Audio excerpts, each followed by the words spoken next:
Hello friends, welcome to good morning Bharat. मैं हूं मनोज टंडन। आप सभी दोस्तों का इस चैनल पर तहे दिल से स्वागत है और आप सभी के माता पिता को नमस्कार, जय हिंद, वंदे मातरम। फ्रेंड्स, लेकर के आ गए हैं भौतिक विज्ञान से संबंधित मोस्ट इम्पॉर्टेंट एमसीक्यू। ये जो एमसीक्यू है फ्रेंड्स, आने वाले प्रयोगशाला भर्ती परीक्षा के लिए मोस्ट इम्पॉर्टेंट रहने वाला है, तो बिल्कुल वीडियो को अंत तक देखना है। और यदि वीडियो अच्छा लगे, वीडियो पसंद आए तो वीडियो को लाइक शेयर कर देना है। ठीक है, तो चलिए फ्रेंड्स, बिना किसी देरी के स्टार्ट करते हैं और देखते हैं हमारा पहला क्वेश्चन। ठीक है, तो सबसे पहला क्वेश्चन लेते हैं फ्रेंड्स। कार्य का मात्रक है, आपको बताना है कि दिए गए ऑप्शन में से कौन कार्य का मात्रक है। ठीक है, ऑप्शन दे रखा है जूल, न्यूटन, वॉट, डाइन। ठीक है, तो कौन सा ऑप्शन सही हो जाएगा? ऑप्शन नंबर ए जूल क्या है, इस क्वेश्चन का सही आंसर हो जाएगा। ठीक है, कार्य का मात्रक क्या होता है? तो जूल होता है। ठीक है, चलिए नेक्स्ट क्वेश्चन लेते हैं। नेक्स्ट क्वेश्चन है प्रकाश वर्ष इकाई है। आपको बताना है कि जो प्रकाश वर्ष है किसकी इकाई है। ठीक है, क्या प्रकाश वर्ष दूरी की इकाई है? क्या प्रकाश वर्ष समय की इकाई है? क्या प्रकाश वर्ष प्रकाश तीव्रता की इकाई है? या तो फिर द्रव्यमान की इकाई है। ठीक है, तो क्या है? ऑप्शन नंबर ए दूरी क्या हो जाएगा, इस क्वेश्चन का सही आंसर हो जाएगा। प्रकाश वर्ष क्या है?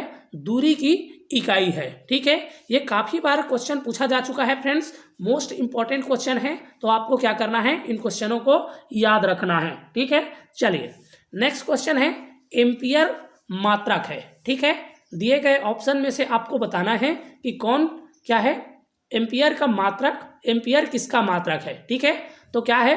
ऑप्शन नंबर सी विद्युत धारा क्या हो जाएगा, इस क्वेश्चन का सही आंसर हो जाएगा। ठीक है, एम्पियर विद्युत धारा का मात्रक है। ठीक है, चलिए नेक्स्ट क्वेश्चन लेते हैं।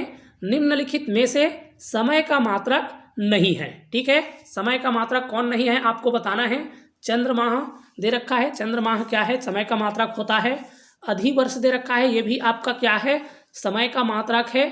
ठीक है, यहाँ पर प्रकाश वर्ष दे रखा है, ये नहीं है भैया।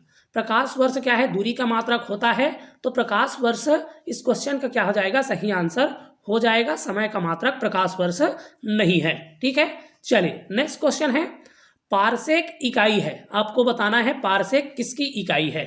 ठीक है, तो देखिए प्रकाश वर्ष और पारसेक दोनों हमारा दूरी की इकाई होता है, तो यहाँ पर हमारा ऑप्शन नंबर ए में दे रखा है दूरी। ठीक है, तो पारसेक क्या है, हमारा दूरी की इकाई हो जाएगा। ऑप्शन नंबर ए क्या हो जाएगा, इस क्वेश्चन का सही आंसर हो जाएगा।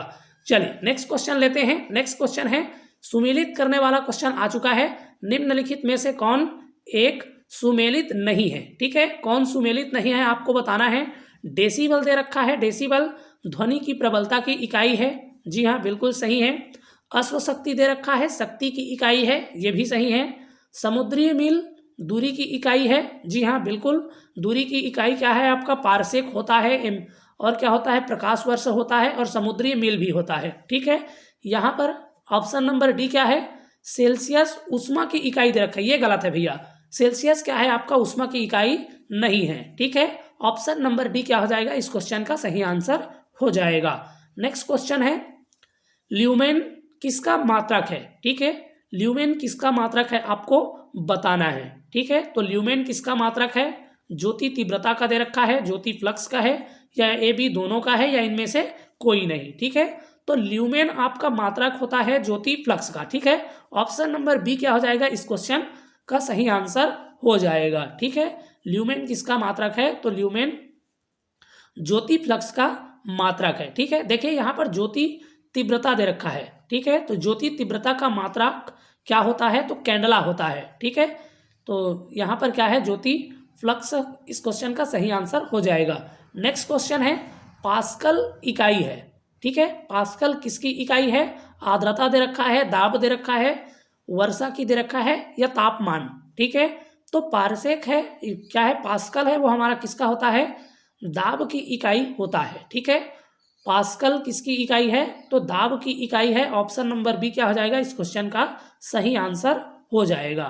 ठीक है, नेक्स्ट क्वेश्चन है कैंडला मात्रक है। देखिए आ गया, पिछले हम लोग डिस्कस किए हैं कि केंडला किसका मात्रक है और क्या है, यहाँ पर क्वेश्चन आ चुका है। ठीक है, तो केंडला मात्रक होता है हमारा ज्योति तीव्रता का। ठीक है, ऑप्शन नंबर डी क्या हो जाएगा, इस क्वेश्चन का सही आंसर हो जाएगा। ठीक है, नेक्स्ट क्वेश्चन है, यंग प्रत्यास्थता गुणांक का एसआई मात्रक है। ठीक है, यंग प्रत्यास्थता गुणांक का एसआई मात्रक क्या होता है, तो न्यूटन प्रति मीटर स्क्वायर होता है। ऑप्शन नंबर सी क्या हो जाएगा, इस क्वेश्चन का सही आंसर हो जाएगा। ठीक है, चलिए नेक्स्ट क्वेश्चन लेते हैं। नेक्स्ट क्वेश्चन है, निम्नलिखित युग्मों में से किन भौतिक राशियों के समान विमीय सूत्र नहीं है।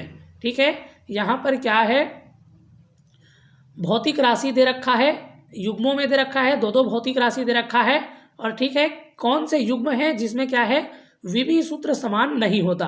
ठीक है, बल और दाब दे रखा है, कार्य और उष्मा दे रखा है, आवेश और संवेग दे रखा है, भार एवं बल दे रखा है। ठीक है, तो यहाँ पर बल एवं दाब का जो विमीय सूत्र है ये हमारा समान नहीं होता है। ऑप्शन नंबर ए क्या हो जाएगा, हमारा सही आंसर हो जाएगा। ठीक है, बाकी आपका जो कार्य और ऊर्जा है, ठीक है, और क्या है, आवेश संवेग है, भार और बल है, इनका विमीय सूत्र क्या होता है, आपका समान होता है, एक समान रहता है। ठीक है, बल एवं दाब क्या हो जाएगा, इस क्वेश्चन का सही आंसर हो जाएगा। ठीक है, चलिए नेक्स्ट क्वेश्चन है, अदिश राशि है। ठीक है, दिए गए ऑप्शन में से कौन अदिश राशि है आपको बताना है। ठीक है, तो यहाँ पर कौन सा आंसर सही हो जाएगा, ऊर्जा। ऊर्जा क्या हो जाएगा, इस क्वेश्चन का सही आंसर हो जाएगा। ऊर्जा क्या है, हमारा अदिश राशि है।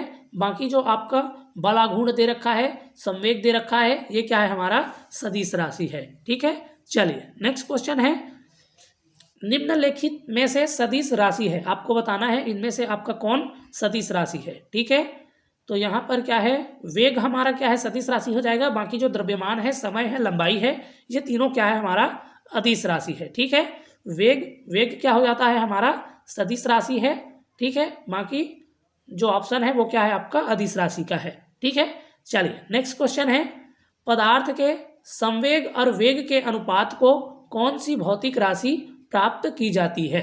ठीक है, तो पदार्थ के संवेग और वेग के अनुपात से कौन सी भौतिक राशि प्राप्त की जाती है, तो द्रव्यमान क्या हो जाएगा, इस क्वेश्चन का सही आंसर हो जाएगा। ऑप्शन नंबर सी क्या हो जाएगा, इस क्वेश्चन का सही आंसर हो जाएगा। ठीक है, चलिए नेक्स्ट क्वेश्चन लेते हैं, शून्य में स्वतंत्र रूप से गिरने वाली वस्तु की, हाँ ऑप्शन दे रखा है, शून्य में स्वतंत्र रूप से गिरने वाली वस्तु की क्या है, समान त्वरण होता है। ठीक है, ऑप्शन नंबर सी क्या हो जाएगा, इस क्वेश्चन का सही आंसर हो जाएगा। शून्य में स्वतंत्र रूप से गिरने वाली वस्तु का जो त्वरण होता है वो क्या होता है, समान होता है। ठीक है, चलिए नेक्स्ट क्वेश्चन लेते हैं। नेक्स्ट क्वेश्चन क्या है, जड़त्व आघूर्ण व कोणीय त्वरण का गुणनफल होता है। ठीक है, जड़त्व आघूर्ण और कोणीय त्वरण का गुणनफल क्या कहलाता है, तो ये हो जाएगा हमारा टार्क हो जाएगा। ठीक है, टार्क जो ऑप्शन नंबर बी में दे रखा है ये हमारा सही आंसर हो जाएगा। नेक्स्ट क्वेश्चन है, 1 किलोग्राम राशि का वजन है। ठीक है, तो 1 किलोग्राम राशि का वजन न्यूटन में दे रखा है, तो कितना होता है, तो 9.8 न्यूटन होता है। ठीक है, ऑप्शन नंबर सी क्या हो जाएगा, इस क्वेश्चन का सही आंसर हो जाएगा। ठीक है, नेक्स्ट क्वेश्चन है, पृथ्वी की सतह पर किसी का भार 29.4 न्यूटन है, उसका द्रव्यमान कितना है। ठीक है, किलोग्राम में आपको क्या है, द्रव्यमान दे रखा है, किलोग्राम में आपको क्या करना है, बताना है। ठीक है, और यहाँ पर हमारा भार किस में दे रखा है, न्यूटन में दे रखा है। देखिए 1 किलोग्राम बराबर हमारा कितना होता है, तो 1 किलोग्राम बराबर हमने पीछे देखा है कि 9.8 न्यूटन होता है, और यहाँ पर हमारा 29.4 न्यूटन दे रखा है। ठीक है, तो अगर हमें 29.4 न्यूटन लाना है तो हमें क्या करना पड़ेगा, इस 9.8 न्यूटन में दिए गए द्रव्यमान का गुणा करना पड़ेगा। ठीक है, तो यहाँ पर हमारा 3 किलोग्राम का अगर गुणा कर दें, 3 से गुणा कर दें तो कितना आ जाएगा, हमारा लगभग 29.4 न्यूटन के आसपास आ जाएगा। ठीक है, तो यहाँ पर 3 किलोग्राम क्या हो जाएगा, हमारा आंसर हो जाएगा। ऑप्शन नंबर बी क्या हो जाएगा, इस क्वेश्चन का सही आंसर हो जाएगा। ठीक है, चलिए आगे बढ़ते हैं, नेक्स्ट क्वेश्चन देखते हैं। नेक्स्ट क्वेश्चन है, किसी मनुष्य का भार पृथ्वी पर यदि 600 न्यूटन है तब चंद्रमा पर उसका भार कितना होगा। ठीक है, देखिए पृथ्वी पर भार से चंद्रमा पर जो भार होता है वो 1/6 गुना होता है। ठीक है, कितना होता है? 1/6 गुना। तो यदि पृथ्वी पर किसी मनुष्य का भार 600 न्यूटन है तो चंद्रमा पर उसका भार हमारा कितना हो जाएगा? 100 न्यूटन हो जाएगा। ठीक है, ऑप्शन नंबर डी क्या हो जाएगा? इस क्वेश्चन का सही आंसर हो जाएगा। 100 न्यूटन इस क्वेश्चन का सही आंसर हो जाएगा। नेक्स्ट क्वेश्चन है, शरीर का वजन है।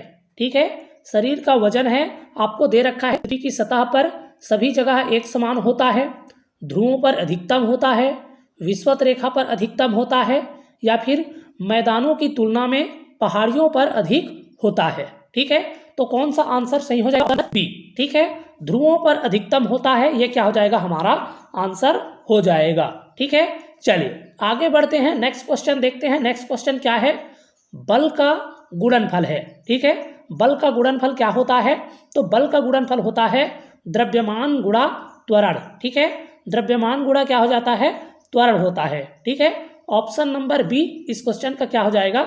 सही आंसर हो जाएगा। ठीक है, चलिए आगे बढ़ते हैं। नेक्स्ट क्वेश्चन है, रॉकेट डैश डैश डैश के सिद्धांत पर कार्य करता है। ठीक है, रॉकेट किसके सिद्धांत पर कार्य करता है आपको बताना है। तो हमारा जो रॉकेट है संवेग संरक्षण के सिद्धांत पर क्या है?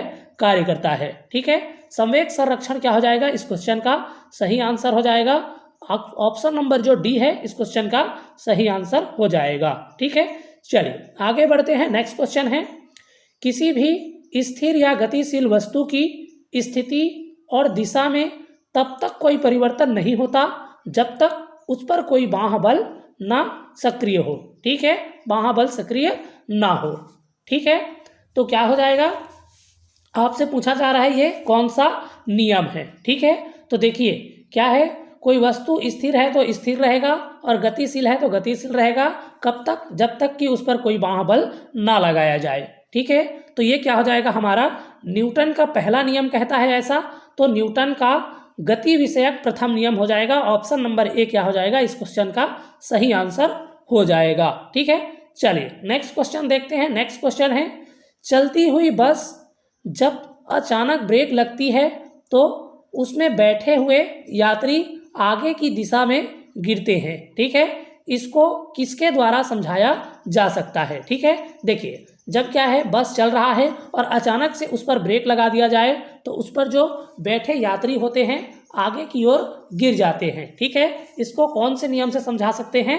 ठीक है, तो ये भी हमारा क्या है? गति के जड़त्व का ही नियम है। ठीक है, तो ऑप्शन नंबर बी न्यूटन का पहला नियम, ये क्या हो जाएगा? हमारा आंसर हो जाएगा। ठीक है, न्यूटन के पहले नियम से क्या कर सकते हैं? इसको हम लोग समझा सकते हैं। चलिए आगे बढ़ते हैं। नेक्स्ट क्वेश्चन है, एक अंतरिक्ष यात्री पृथ्वी तल की तुलना में चंद्रमा पर अधिक ऊंचाई छलांग लगा सकता है, क्योंकि क्या होता है?